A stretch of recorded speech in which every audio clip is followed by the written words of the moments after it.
I thought I knew myself. I knew what I liked. I knew my routines. I knew my habits. And I was pretty sure I knew where my money was going. At least that's what I told myself. Every month, I paid my bills. I bought the things I needed. I tried to be responsible, but there was always one question that bothered me. A question that appeared every time I checked my bank account. How did I spend that much?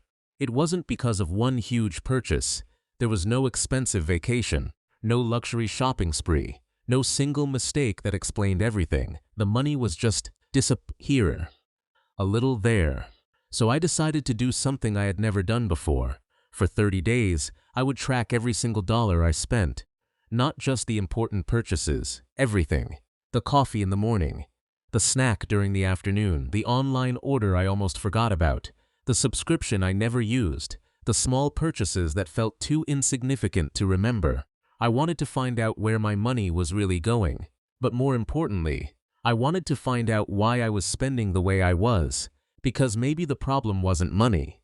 Maybe the problem was awareness. Maybe my brain was editing the story before I ever saw it.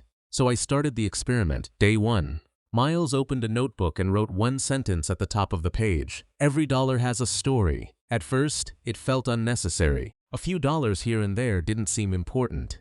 The first purchase was simple. A coffee. Something he bought regularly. Coffee. $4. And then he stopped. Not because the coffee was expensive. It wasn't. The surprising part was seeing it written down.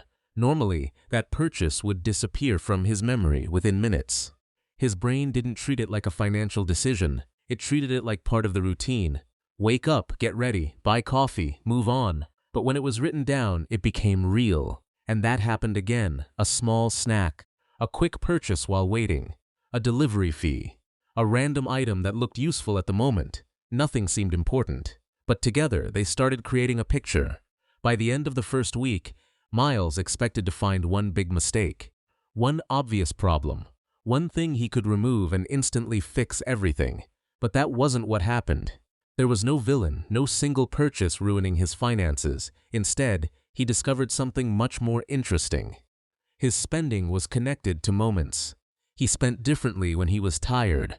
He spent differently when he was stressed. He spent differently when he was bored. Sometimes he wasn't buying something because he needed it. Sometimes he was buying because he wanted a feeling, comfort, convenience, a small reward after a difficult day. And that was the first thing his brain didn't want him to see. Money decisions are not always logical. Sometimes they are emotional decisions wearing a logical disguise. The second week became even more interesting because tracking every dollar changed the way Miles looked at normal moments. Before the experiment, he would walk into a store and think, I only need one thing. But then he would notice something else, something interesting, something convenient, something that wasn't in the plan. And his brain would create a simple explanation. It's only a few dollars. That sentence is powerful because most small purchases don't feel dangerous. A few dollars doesn't feel like a problem. A small subscription doesn't feel like a problem. A small extra purchase doesn't feel like a problem. The brain looks at each decision separately. It doesn't naturally show you the entire pattern.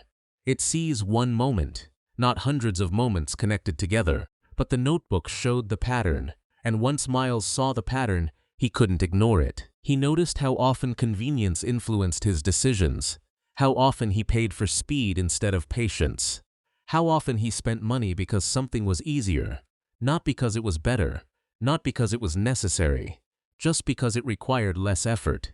That realization changed the experiment. Can I afford this? Because that was the only question he used to ask. Is this worth it? Those two questions sound similar, but they create completely different decisions.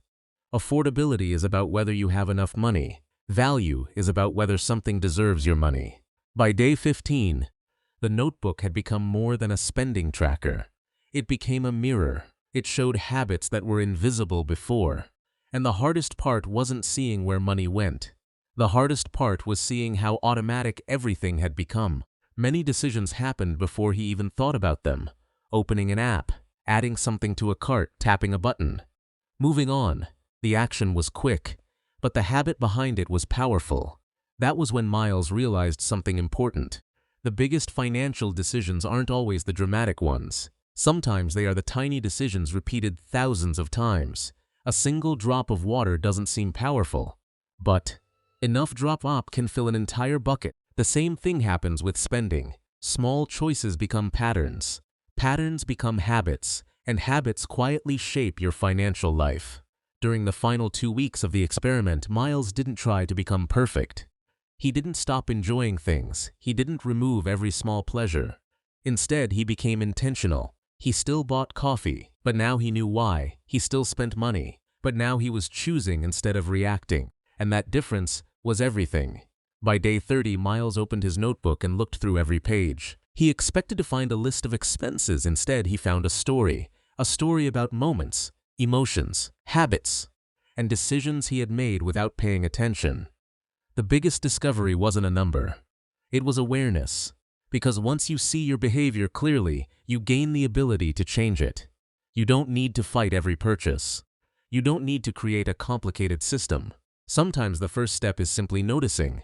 The truth was, Miles didn't lose control of his money in one day, and he didn't regain control in one day either.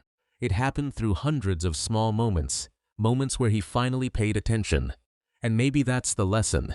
Your money habits are not created by one giant decision. They are created by the small decisions you repeat when nobody is watching.